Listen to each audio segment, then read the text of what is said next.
One day, I woke up with a bad cough. It was not fun at all. My throat felt scratchy, and I couldn't stop coughing. It made me feel tired and uncomfortable.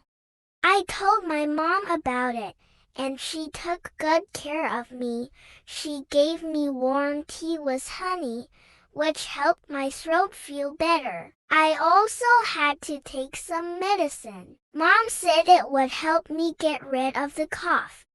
I stayed home from school that day to rest. I watched my favorite cartoons and read my books. By the evening, my cough started to feel a bit better. With some rest and Mom's care, my cough slowly went away. I was happy when I finally stopped coughing, and I thanked my mom for taking care of me.